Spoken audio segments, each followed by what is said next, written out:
season has been brought to you by Radisson Red, Johannesburg, Rosebank. Style you can bank on.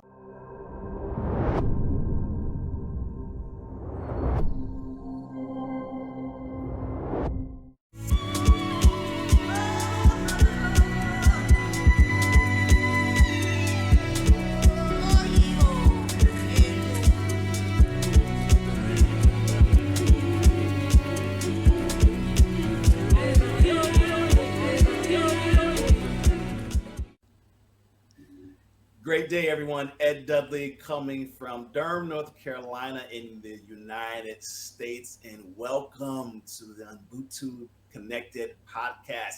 I got my amazing, beautiful host and girlfriend over across the pond, Miss Charmaine. How are you?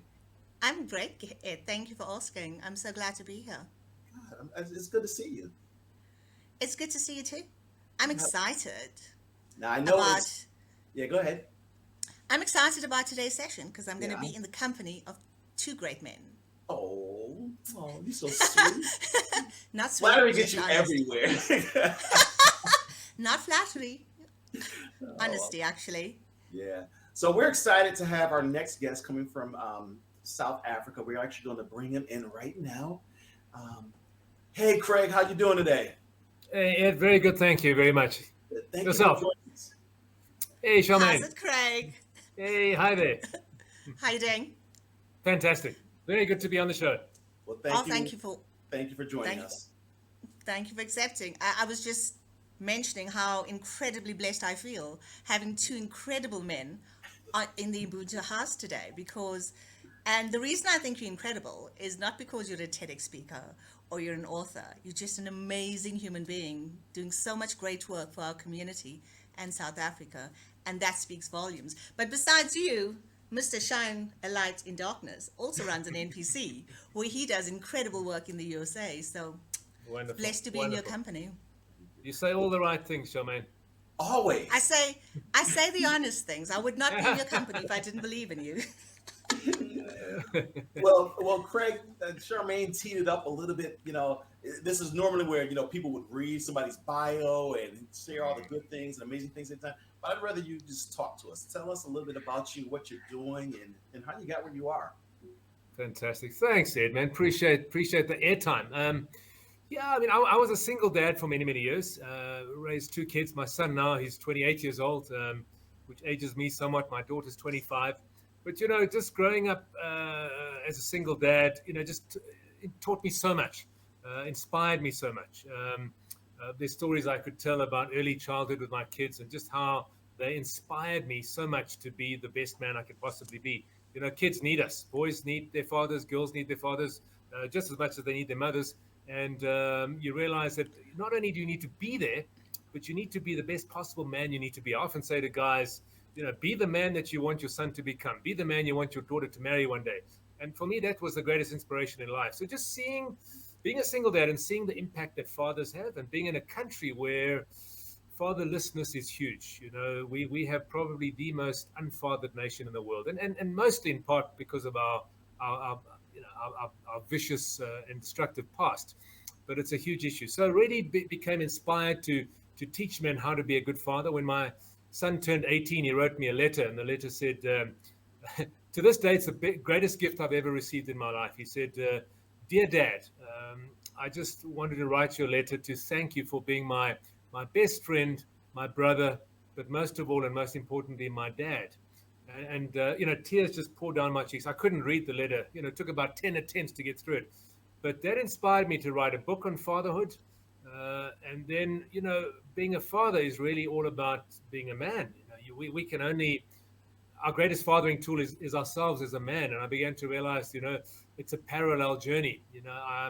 You can only impart what you've got to impart. If you've got love and joy and peace and kindness, you're going to impart that. If you've got prejudice and anger and hatred, you're going to impart that. So I mean, you need to become the man as well as learn how to father. So that was a journey on fatherhood, and I wrote books on fatherhood. And then living in South Africa without brokenness, South Africa has some of the most fantastic, amazing, incredible human beings in the world.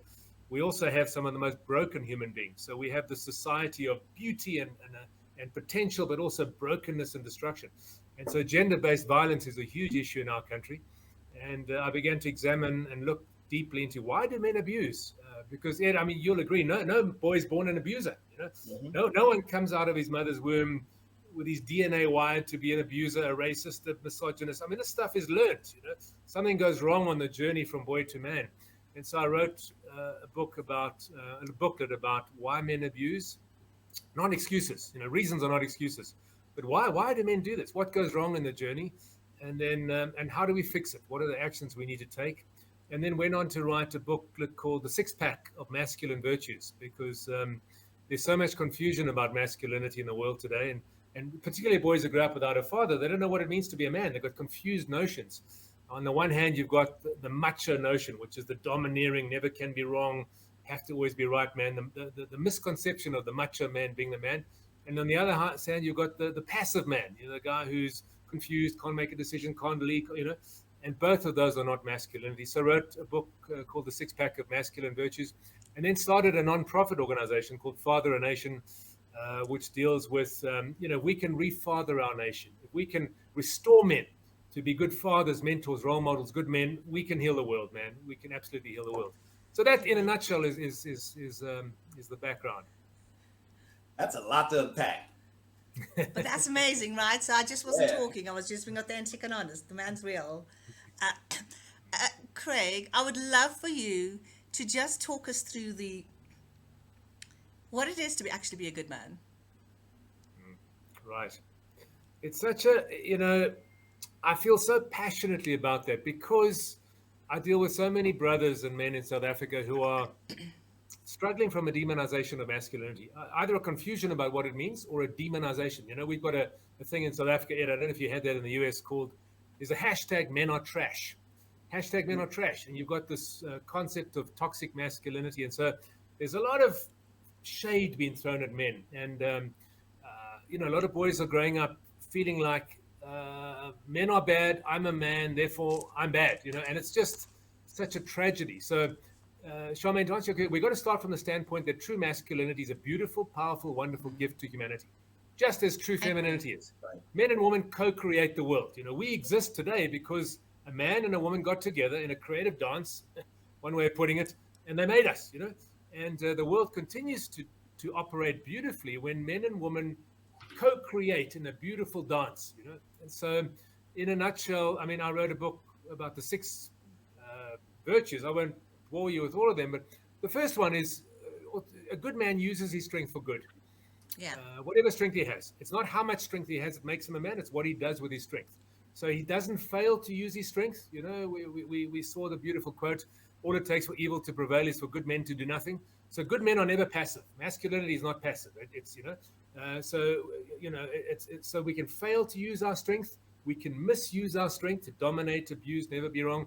Or we can use our strength to love, serve, honor, protect, provide, use our strength for good. With strength comes responsibility. It's a sacred duty. So the number one concept of good masculinity is am I making the world a better place?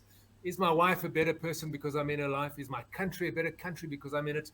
Are my friends better because I'm in it? Am I using my strength for good? And for me, that's the bottom line. So it sounds like you do a lot of speaking with men. How are you helping men develop? Because some men just don't know their strengths. Yeah. So how are you helping men develop those particular strengths that you talked about? Yeah. Well, Ed, for me, it starts with your story. Every one of us has a story. And, we put forward, on this podcast, we're putting forward our best self, and we see the outside of people, but we don't see the inside of the story. And when men get to tell their story, not just where they were born and who their father was and where they went to school, but their real story, the dreams I had as a kid that are shattered, the most painful moments that I had, the things my father or mother said to me or didn't say to me, the bullying, when you tell your real story, you realize that every single one of us as men and women too, we're talking to men, has baggage. No one is perfectly parented. No one comes into adulthood having had a perfect journey. I mean, life is brutal. Let's be honest. It's brutal. Yeah. And our parents are wounded. Our fathers were wounded. Our mothers were wounded. And so we pick up wounds along the way. And I think the starting point is to look in the mirror and be honest and say, hey, man, I'm a wonderful human being, but there's some damage. And if I look in the mirror and I see this, the extent to which I become a good man is the extent to which I'm able to look at my baggage, unpack the suitcase, deal with it, and repack it, and maybe leave it behind me. And so it starts with that honest conversation, and we don't do that as men, Ed, as you know, man. You come to me and say, "Hey, brother, how you doing?" No matter what's going on inside, "Hey, Ed, I'm good, man. How you, brother?" It's a Yeah. bravado. And so it starts with that telling your story, your sacred story, your wounds, your damage, your vulnerability. And that's the starting point that we get men to kick off on. Yeah, so it's funny. I'll let you go in 1 second because I always ask. I stop asking how you doing to actually ask how are you feeling. Because what Right. I've noticed when you ask me how are you feeling and how you're doing are two different conversations, Yeah. Yeah. and that's when you start to unpack some things. I'm not doing that great, or when we can get men to actually share. Yeah. That's been a struggle, really getting men to open up, share their Right. hearts, what's really going on, what's hurting them, because a lot of men don't want to feel vulnerable. Exactly. Don't want Exactly. to share their story because they feel if I feel vulnerable, sometimes I'm less than a man, or someone's going to judge me for my vulnerability. Yeah. Yeah. That's the lie, isn't it, that we grew up with? Yeah. I talk about the four big lies of masculinity, and it's really sex, power, money, and big boys don't cry. I mean, those are the four big lies. Eh? We grew It sure up. is. The more women I can get into bed, the more of a man I am. What a lie. Yep. The truth is, the more loyal and committed and faithful I can be, the more I can control my urges. That makes me a man. And I need Oh, to be that's a part. powerful, and I need to have money. And I cannot be vulnerable, because if I'm vulnerable, I'm less than a man. These are big lies, and they're so destructive in the lives of men. Yeah. Craig, it is true, and from what just picking up on the points you're making, Father Nation creates a safe space to Yeah. allow men and boys to be vulnerable and share their stories, right? Yeah. We do, and as Ed so succinctly put, it's one of the biggest challenges in dealing with men, because they don't do that easily, and it takes a while to create that safe space. And I think, as with anything, the way to create a safe space for a man is for yourself to be vulnerable, for Sure. yourself to share, and to show men that it's okay to do that. But it very much is a starting point, and we do that with Father Nation, as much as we possibly can. And these a lifetime of wounds is not fixed overnight. It's a journey. We need to take men on a journey. Yeah. It's so true, though. Um, I'm going to share something I've never shared with anybody before. My dad was an amazing dad. I mean, I am who I am because of my dad, my mom, and my late aunt Chandra, because they made me who I am. I'm a bit of a tomboy. He ran a soccer club, and I do have an incredible life, but he was a really bad husband. He used to beat my mom when we were little. So I couldn't understand is how you can be an amazing dad but a really bad husband. And I recently had a conversation with him, especially starting the GBV campaign. And I went, why did you do what you did? And it was like, you don't know what I've been through. So talking to your point. Right. Yeah, thanks, Charmaine, for sharing that. I mean, it's a desperately, desperately common and desperately, desperately sad thing. And I've been particularly growing up with a father like that, because you've got such incredible mixed emotions. On one hand, you like and admire and respect the man, on the other hand, you despise him. Uh, and there's so many dynamics there too. So many. And this is where we deal a lot with women too. Because women accept what they shouldn't accept often. There's a sense of either I deserve this, or it's my fault. Yeah. In terms of relationship dynamics with men and women, women are far more relational than men. Yeah. Two women will get together, and I've seen this so often, man. Within half an hour, man, they're tears. Within half an hour, they know each other's stories. I mean, Ed and I will get together, and we know who scored the latest goal. Who the Yeah. latest NFL draft. But we know nothing about each other's hearts. And so women in relationship want to fix a relationship. They want to be relational. They want things to be okay, and they tend more to blame themselves. Men tend more to blame others. It's Ed's Sure. fault. Yep. And so that dynamic often grows. And yeah, It's thank you about so much not. for sharing. No, thank you for. But I'm just impressed by you guys and what you're actually doing and how you're changing the world. The fact that your mission is to inspire men to be a good man, just you don't know how incredible that is. Actually, we need more people like you doing, like both of you, to do more of this and have these vulnerable conversations and create these safe spaces. I mean, Craig, you mentioned the suicide rate of men because there's pain there and we need to release it and have these difficult conversations, no matter how difficult it is, to say it's the best of us have been exposed to situations that some people see us from the outside expecting our lives to be perfect. It's not all perfect. Let's acknowledge that. Far Yeah. from it. Far from perfect. I mean, I met, we formed a group here of men coming together, just that create a safe space and sharing. And as we sat there and we talked, it was probably about 7 to 8 of us. We're sitting there talking. Um, you could see tears welling up in some individuals because they felt there was a safe space, and then they're sharing parts of their heart that they've never shared with anyone. And I shared parts of me, and I said one of my biggest regrets was I felt that I failed in life because I went through a divorce, and that was very traumatic for me. I felt that I was a big failure and just so much, and I was like, and I held on to that baggage for a time, long time. It took me forever to unpack, and I was sharing that with these gentlemen, and all of a sudden they started sharing how they felt like failures in relationships. They talked about how they were some of them were addicted to pornography, and you know how easy accessible it is right now. How they were addicted to that and some other addictions that they had that they never shared with anyone. And I think as men, we really need to start opening up. Now, I always use an analogy: men are like Coke bottles. You know, if you shake a Coke bottle long enough, eventually it's going to open up and spray all over the place. And that's what a lot of men's emotions are, just buried inside, and we're just getting shaken up. And something traumatic sometimes happens, and men explode because they didn't know how to deal with their emotions early on. And I think that's something that we really need to teach our young men. And Craig, you said something earlier about talking about, telling the kids, I love you, and saying, you're just a boy, suck it up, put some dirt on it, don't cry, stuff like that. I've been told, you're a boy, don't cry. When I was little, something happened to me. I think we need to get away from those types of sayings. And it's okay to be open. It's okay to cry. It's okay to say, I love you to another man too. 100%. Yeah. So we go on and on with that right there. But isn't it amazing, Ed? I mean, you must have found in your group that as soon as you vocalize something, it loses its power to destroy you, doesn't it? As Yeah. soon as you share it, it's like it's out there, it's in the light. Other people feel the same thing. It's like, what a relief, because we carry it alone, don't we? As long as you carry it, it boils and ferments inside and becomes this huge monster. But as soon as you open it, it's like lifting up a rock, and the little insects underneath get the sun. Suddenly they disperse. There's such power in sharing stuff with other brothers, who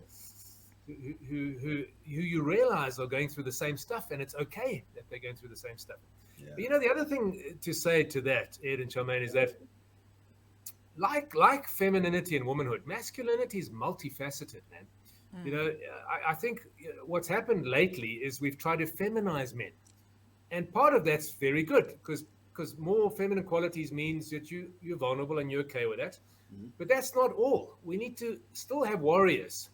We need warriors. We need men who can suck it up when they need to, who can put on the warrior in the game face when they need to, even though they feel like breaking down, and who can take on challenges and do stuff and do shit and make it happen, but who are also okay with being vulnerable. We need both of those qualities, and both of them in equal measure are fantastic. And we tend to have one or the other, don't we? And that's a big failing, I think, of our teaching about masculinity today. Yeah. You so beautifully said in one of the talks I listened to, Craig, was masculinity is a gift to the world. Speak more about that. Yeah. Well, you could go on and on and on and on about that. And we're living in this PC world where, it's kind of men and women are the same, and which is absolute nonsense. Men and women are equal gifts, equal co-creators of the world, but we're not the same. Yeah. And of course there's overlap. And in fact, men and women are more the same than they're different, because we're all human beings. We're human first, Before I'm a man, I'm a human being, Before I'm anything, Christian, gay, straight, whatever. Before I'm any of those things, I'm a human, and that's the most important thing. And we all have that in common. And the starting point for respect and honor. But we're different. If you look at what drives men, it's slightly different from what drives women. I love the one book written by a guy called John Eldridge, and he talks about the three drivers of the masculine soul. And he says, at the core of every boy's heart are three desires: the desire for a battle to fight, an adventure to live, and a beauty to pursue. And you look at the movies that men love. I mean, I don't know about you guys, but for me and my wife, it's not always easy to pick a movie. We take turns. One day it's my turn, the next day it's I mean, what do I want? I want Rocky, Rambo, Die Hard. What does she want? Somebody's diaries, letters from who cares? I mean, it's they're different. I can relate. We went through that last night at my house. And when it's her turn to pick, I often fall asleep. And when it's my turn to pick, she goes and makes coffee. But all of those movies have those three things, battle, adventure, beauty. There's always the evil to fight against. There's always the car chases, the adventure, the mayhem, the stupidity, and there's always the beauty, there's always the beauty that's inspiring you. If you give a bicycle to a young boy of 12 and a young girl of 12, and you examine those bicycles a month later, I guarantee you they're going to be in different condition, man. They're going to be in different condition, because, boys and girls just treat their stuff differently. And so, Definitely. But if you think about those three qualities, battle, adventure, beauty, they're such beautiful gifts, because if every man used his desire to fight a battle, to say, I'm going to stand up against what's wrong, I'm going to fight for what's right. You look at the Martin Luther Kings of the world, the Nelson Mandelas, the Mahatma Gandhi. I mean, these were men who said, I've got strength. I'm going to use this to fight what's evil. Sure. That's beautiful. I'm going to use that to protect and nurture and love my loved ones. Beautiful. If they use their desire for an adventure is just wanting a bigger life. I'm not just going to pay the bills and go from A to B. I want a bigger life. So if every man said, I want a bigger life, I want a bigger purpose, Ed, I mean, you started this group of men. That's a bigger life. You're not just staying at home and watching TV and Netflix and whatever and just, looking after number one. Your life is bigger than just you and just your family. It's, if every man had that, if every man said, what, my desire for beauty, I'm going to win the heart of one beauty, and I'm going to love and be loyal and protect it. I mean, we'd live in paradise. So in that sense, I mean, if you think about the road that you drove on to get to your house today or wherever you are, 99% of that was built by men. The oil that's pulled out of the sea, men. So the strength of men is a beautiful gift when used correctly. It creates a safe space. It builds a better world. It protects and loves and serves. So in that sense, masculinity is designed to be a gift. Sorry, I gave a long answer for a short question. No, I love it. That's great. Sorry, Ed. I always jump in. You're fine. Go ahead. That's beautiful, and I think it's so important for our listeners to actually connect with that, Craig. I also love your view on, and I saw your T-shirt when you got into the studio. No excuses, always reasons. Talk more about that to us, as to when going through why men do what they do. Yeah. Look, there's a difference between a reason and an excuse. And, when I started looking at the whole issue of gender-based violence, which you've experienced in intimate tragedy yourself, Charmaine, Yeah. it's utterly destructive. It destroys families and tears family apart. And then as a father myself, and I'm blessed to have a beautiful relationship with my own daughter and my own son, and I began to say, well, how do you fix this? You go to a doctor. The only way you can fix something is to understand the root cause. You can't just put a plaster over a wound. You say, what's causing the wound? Yeah. And just as with this, human beings are designed, from my perspective, created in the image of God. That's beautiful. It's so where does it go wrong? How does it possibly go so badly wrong that you can be destructive? So I started saying, well, we need to understand why men do this. But then realized too, very strongly, that a reason is not an excuse, no matter what you've been through. And we know that abuse perpetuates. A child abuser was very often himself or herself abused. And logic would say that I've been through such abuse, it's the last thing in the world I'm going to do. I'm going to make sure it stops with me. But sadly, it perpetuates. So you've got to say, well, why do men abuse? And so, I came up with 4 main reasons why men abuse. But I had to be very careful to say that's not an excuse, no matter how drunk you are. We have the situation, Charmaine, you'll know this, in South Africa, a woman will go to a police station and she's been sexually assaulted, and I mean, it's mind-boggling. But a policeman will say to her, "So what did you do? Or Yeah. what were you wearing? What were you wearing?" You know, and you, I mean, you just want to take that guy and shake the life out of him, because that's got nothing to do with it. So no matter what a woman says or doesn't say, wears or doesn't wear, no matter how drunk you were, no matter how bad your own childhood was, no matter what happened to you, there's never an excuse to abuse or hurt another human being. Never, ever, ever. But there are reasons why you got to the state where you did that. So it's not a justification. But if you understand what messed that person up so badly, you can begin to come with solutions to heal that and stop the abuse. So I mean, I hope that answers the question.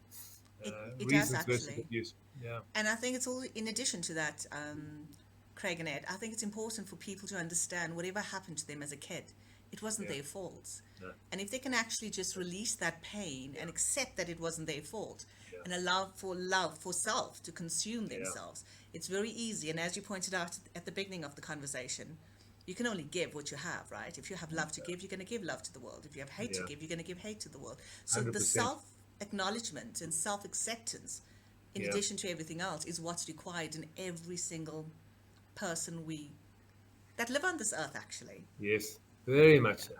100% right. It's a starting point. You know, if I'm talking too much, please shut me up. Oh no! No, we I'm want you excited to. We love about you you. today. Okay. We want Yeah. everybody to know what you have to say. So go for it. Thank you so much. Yeah. When my daughter, she's now 25, when she was 2.5 years old, doctors came to us and said she would need surgery on her heart because she had a small hole in one of the walls of her heart. And luckily, technology is amazing. Instead of open heart surgery, it's a catheter that goes into a vein in the groin and it pops this device in the heart, and it's incredible, you know. So 2 stitches, and she was in and out the same overnight. But when we got to the theater, I said to the doctor, you know, it's a scary place, the theater. You know, doctors and nurses were there. And I said, please, can I take her into surgery, you know, just to reduce her fear? And he says, we don't normally allow that, but we'll make an exception. I washed my hands, put on the gloves and the mask, and they allowed me to carry her into the theater, you know, just to comfort her. And they even allowed me to hold the gas mask over her face as she fell asleep. And so she fell asleep in my arms, and I handed her over to the surgeon. Operation was a great success. She came out. I was there when she recovered. 1 month later, we were at my house having we call them braais here. It's a barbecue, you know, we're having a cookout. and we're standing in my yard, and in a little circle. I had a few friends standing around, and Blythe, my daughter, was standing next to me, holding onto my leg, you know. And one of my friends looked at her and said, Blythe, I believe you were in hospital recently. And she looked up at him and she said, yes. She said, my heart was broken, she said. But then she said, but my daddy fixed it. Oh, I tell you, even now I tear up when I tell the story. I mean, I had to leave the gathering and regain my masculinity and come back. But it was such a pivotal moment for me, because I realized, you know, the gift she gave me was seeing myself through her eyes. I was her hero. I fixed her heart, even though I hadn't, you know. And I realized that I did hold her heart in my hands, and I held her brother's heart in my hands, and that how I pitched up as a man would have a massive impact on their lives, you know. And that for me, you know, you talking, Charmaine, about the self-love, you realize how much we need, you know, how much the narrative in our heads today is the narrative that we received growing up, and how often that narrative was wrong and crooked. You know, you never amount to much, you're not good enough, a father wasn't there when you needed him to be there, I don't deserve it. So, I mean, the narrative we hear in our heads now as adults is often the narrative that was promoted as we grew up as kids. And to heal that narrative is not easy. You know, it's neural pathways that have been forged over many, many years. And the starting point is to reframe that and to realize that I am loved, I am beloved, that I am, and because I am, I can give that to others, you know. And that's very much the starting point of a healed and life that can bless others. absolutely powerful. I mean, I just love what you just said, actually. Um, sorry, Ed. Yeah, you're fine. That was great, and you know, it just made me start thinking about your initiative, Father a Nation? Mm-hmm. Mm. How do we start to help heal our men? We have, you know, and this is just not a USA problem, a South America problem. This is a global problem. Yeah. And how do we like heal our men? Because I agree with you. Once our men heal, once our men's hearts and minds change, our world changes. So how do we start? Yeah, I mean, this is one of my greatest frustrations in life is that you want to take something like this to scale. You want to do this on a mass basis, and obviously it starts one man at a time. But for me, the most impactful program we've managed to put together is what I call champion conversations. So we get small groups of men. 10 is an ideal size, but not more than 15. 10 or 12 is great. And we do exactly what you've done there. We provide a platform where it's safe for men to talk.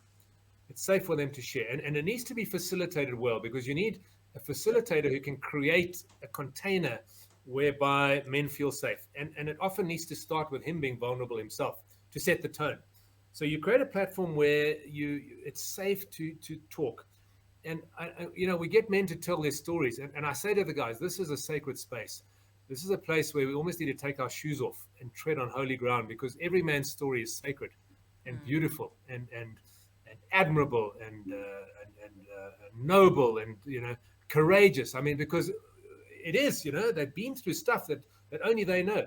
So when you create that space, which society doesn't do, when a man, often here too, men go to police station, they say, my wife's beating me, they get laughed at.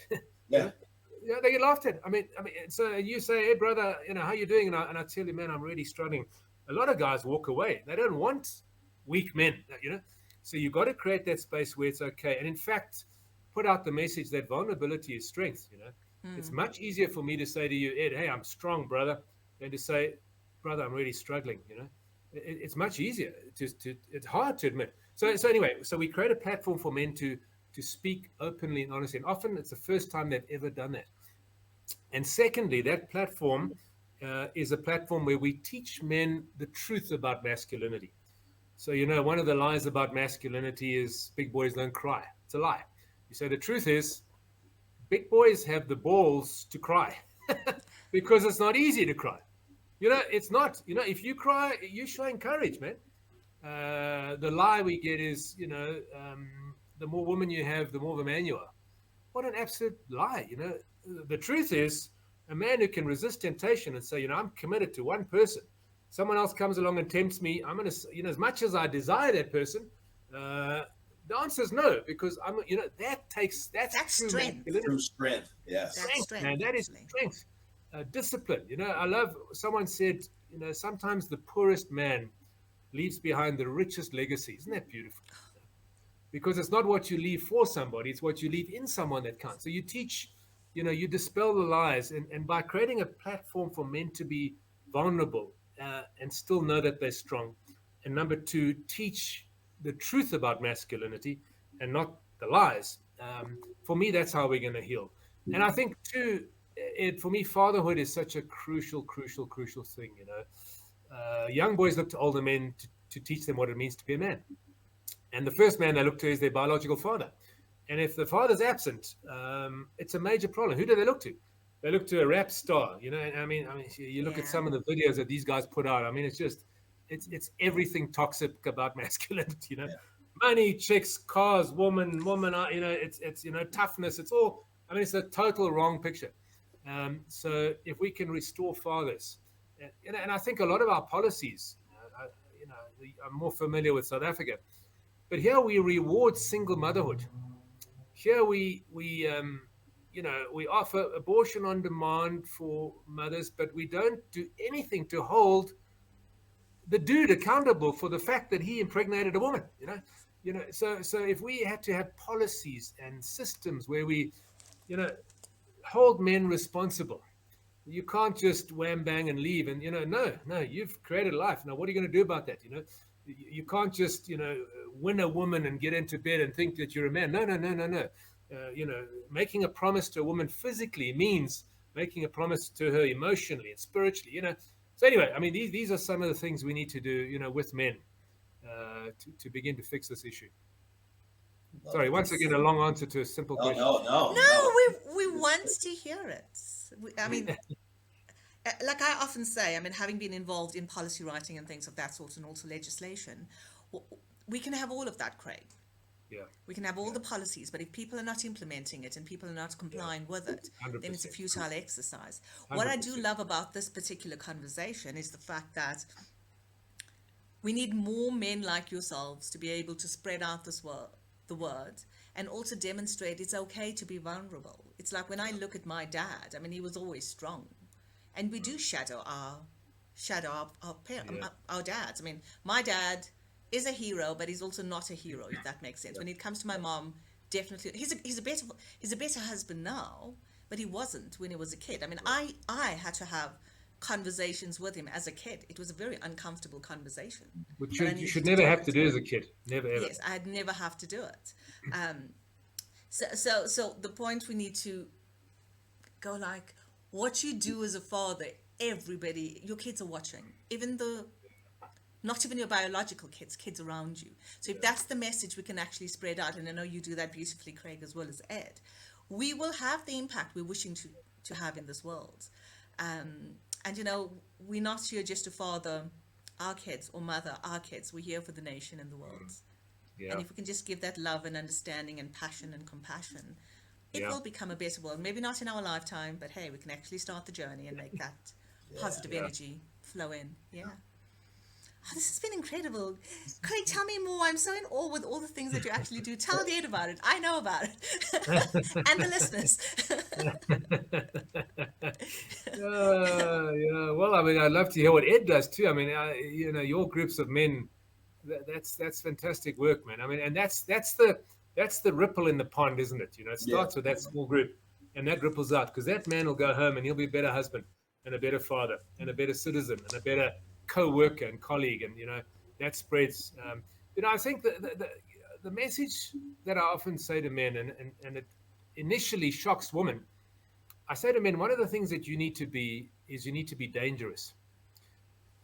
Men need to be dangerous. We're designed to be dangerous. We got strength, we got testosterone, but never dangerous to women, never dangerous to each other's brothers, never dangerous to society, dangerous to whatever threatens woman or society. We need. I mean, one of the things that kept the world safe during the Cold War, and let's hope it does it again, is the concept of MAD, mutually assured destruction. The tragedy in the world is there is evil, and there are bad Oh, yeah. men and there are bad women, and there Mhm. unfortunately always will be. And in order to combat that, we as men need to be strong and we need to be dangerous. So true masculinity is dangerous to racism. Racism should fear a man because he says, no, not on my watch. Right. True masculinity should be dangerous to gender-based violence because a bully in the presence of a man who's dangerous is not going to be a bully. Let me tell you that, because he knows there's consequences. So we need to Absolutely. grow men who are dangerous, who are strong, who grow their strength, who are not afraid of their strength. They're not afraid to be aggressive when they need to be assertive, when they need to be competitive and make decisions. We want that. We want decisive, strong, dangerous men, but men who, without preaching, I often use Jesus as an example. I mean, in the Christian story, Christ was God incarnate. I mean, the most powerful being on the planet. And what did he do? What did he do? He got on his knees and he washed feet. I mean, that's just like a mind-blowing concept. So, but he could have called down fire from heaven. And that's men. We need men who could call down fire from heaven, but choose not to, only when it's necessary and only if they absolutely have to. Because that's what's going to create a safe and a beautiful world and future. Absolutely. That's such a Absolutely love powerful that. statement. Love that. Yeah, I Love just that. I love the analogy you use with Jesus. And one of the things I tell everyone, my first half of my life, I was all about trying to climb the corporate ladder and get the stock options and the titles. And but the second half of my life, my journey is about servitude. How can I be a better servant to someone else? My goal is to serve as many people as I can before I leave this planet. That's beautiful, Ed. And people's like, well, what does that look like? Sometimes it's just a simple conversation. Yeah, Sometimes it's a cup of coffee. Sometimes it's a shoulder to cry on. It right. all depends on what that person needs at that given time. And I think as a community, if we started to get that mind frame as a true servant, looking to serve others and be selfless, I Yeah, think that will literally help us grow, 100%. help our 100%. society come together. There wouldn't really be a lot of racism. There wouldn't No, really be a lot of gender-based no, violence, and a lot of no. the ills and the sins that are on this planet could be solved by us Yeah, having that mindset to serve others. 100%. And that servanthood could be a word of rebuke as well. Yes. Hmm. It could be calling a brother out. Say, Oh hey, yeah. dude, that's not okay. I mean, we live. It struck me so much recently. We live in a very graceless world. There's so little grace, is there? We're so quick to cancel each other. I mean, those two things, virtue signaling and canceling, to me are just the most disgusting qualities in the world, aren't they? They're disgusting. Virtue signaling. Hey, look at me. I'm fantastic. I stand for whatever. Whatever the flavor of the day is, I'm going to put that as my Facebook screen. And look at me, man. I'm so woke.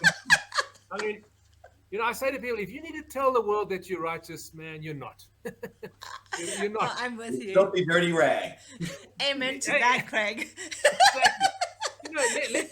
Let your actions show that you're a good dude. Don't say it. Show it, and the world will know. If you have to show it, and then this thing of canceling, man. I mean, Ed, what you're saying is so beautiful because what you're saying is the opposite of canceling. It's saying, I'm here to make you a better person, and I'm not going to do that by crushing you. You may imagine. You see what's going on lately. It's people will scour the social media history of someone, Oh go yeah. back 15 years and cancel them now. They might be a totally different human being, because we all Yeah. need to grow and develop, and I mean that lack of grace is just, it's so destructive, man. So when you come across guys like you, Ed, I mean, it's inspiring, man, because that's you're coming in the opposite spirit, eh? You're coming and saying, let's come with love, forgiveness, not justification, man. If you're doing shit that's wrong now, I'm going to tell you. That's how I'm going to serve you. But the point is, you're building as opposed to destroying, and that's beautiful. What I love that you touched on is don't hold us really back to what we've done. I was having this conversation with somebody yesterday. I said, I am not the same person that I was 5, 10, 15, 20 years ago. I've grown, I've evolved. Don't hold things that I've done to be done in my 20s, in my 30s, Yes. to what Yeah. I've done in my 50s. I'm Yeah. Yeah. not that. I've moved past that. I always tell people my life is a book, and there's different chapters in my book. And some parts of my book, I might have been a villain to you. In other parts of Yeah. my book, I might have been a hero to you. It all depends on what chapter you open up. Yeah. But it's And about. sorry, Go, go. Craig. No, you You go. go, Shamaine. Oh, thank you. It's about acknowledging the fact that I wasn't great in a certain chapter of my life Yeah. and Yeah. going, okay, I haven't been good. What can I do to improve? And Yeah. that's what we want to do in life. I mean, we all have a background. Some good, Sure. not some great, some Yeah. perfect. But just acknowledging, okay, I've been through this journey, but I want to be a better human being. I want to come out Yeah. serving, helping, making the world a better place. If we can Yeah. all just acknowledge and accept that, Yeah. it's a great way to do what we're doing, right? And the words that you told to Ed, Craig, back at you, because you are doing amazing work. And he doesn't Thank take you. credit for the work that he does. Well, Ed and Shamaine, I'm sure you'll both agree because you're both involved in this. When people, like I got this award the other year, GQ Humanitarian Man of the Year, and it's there's such mixed feelings about that because you think, firstly, it's like a Miss World competition. Whoever stands up then wins a trophy. I mean, there are far more beautiful people. She just happened to be lucky enough to be in the stage. That's the first thing. Second thing, you're only there because of the community in which you operate. I mean, people help you to do and get to that point. And the third thing is there, when God gets hold of your life, when things, you know, inspire you, how much of a choice do you have really? In other words, how much credit can you take? Because it's a blessing to be able to do this, isn't it? Yeah. It's an Absolutely. honor. It's not like I'm this martyr, But your humility yeah, is refreshing and beautiful. It is. And, it, and being humble just enables you to do so much more. And you're like a magnet. So the right people get right, attracted to you and want to be able yeah, to serve. But standing there, I've come across many people where they tell you how great they are. More Yeah. words than real action. So, Yeah. yeah, the world is what it is, right? And Yeah, it hopefully, is. this conversation will just help people realize their limitation, Yes. take accountability, and improve. Yeah. Or if there's a fire burning within them, it will just inspire them to do what Yeah. is needed to make the world a kinder place. So that's why I'm so excited to be in your company. I love you guys. So Craig, Oh, yeah, just real quick, as Charmaine started talking about humility, there is this, and I'm an unapologetic Christian, but there's a section in the Bible, Philippians 2:3, it just talks about do nothing from rivalry or conceit, but in Yes. humility, counting others more significant than yourself. And I think Yeah. you are a prime example of that. And as a man from across the pond, as a father, a son, a husband, just sitting here looking at some of the things that you've done, just listening to your words. Thank you. Thank you for the man that you are. Thanks, Ed. Appreciate that, man. And right back at you, man. I mean, don't you love the brotherhood and the sisterhood of man? It's just, I mean, it's the most beautiful, beautiful thing. And I know, Charmaine, you're a what's the word? An inveterate connector of people. A network. I mean, and that's beautiful because together we do so much more. And I mean, the concept of being a wounded healer is also beautiful. Mm, I'm wounded. yes, I'm on a yes, journey, man. I'm in my late 50s. I've got a long way to go, a lot to learn, and I keep learning it, and I learn it from my daughter, and just it's a beautiful journey. And when you manage to surround yourself with beautiful people who take the journey with you, it just makes it so much more amazing. And realizing that, we don't have to be whole to heal. yeah. absolutely. There's so much power in what you just said, Craig. I believe in that. Yeah. Yeah. Ed, Well, do you have an I have two quick questions, but two easy questions. The first one is, what would you tell 15-year-old Craig? All the wisdom and knowledge that you have. What would you tell 15-year-old Craig? And then we've unpacked so much about being a man and gender-based violence, a lot of things. Mm. What would you say to our young men right now if you had just a couple of minutes to impart some wisdom to them? What would you say? I would say you've got what it takes. You've got what it takes. I didn't believe that. I didn't believe that until my 40s. I didn't believe I had what it takes. And I think that's the biggest wound of most men. I'm inadequate. I'm not enough. I'm not fast enough, cool enough, strong enough, whatever the case may be. But my message would be, man, you've got what it takes to be a tremendous gift and blessing to this world. Don't be afraid to be that and be it to the full, because you're destined to make a difference. But you won't if you don't believe it. that is power. Thank Very you. powerful. Charmaine, do you have any other I questions? don't have questions, my boyfriend. You said you had two questions, so what's your second? Oh, what would you tell 15-year-old Craig? That was the other one. What would you tell? Oh, okay. So it was you put it together. No, I don't actually have any questions. I'm just in awe with both of you, Craig. I am incredibly, incredibly grateful for the messages that you've landed, for the way you shared yourself and your real talk. We need more of that. We're going to be having more conversations together. Oh, Trust without a me. doubt. And collectively, I see us doing Yeah. more as to get the message out there. Um, all I want to say is thank you, and it was a blessing being in your company today. And yeah, Well, the lots of love and light feeling to is you. mutual.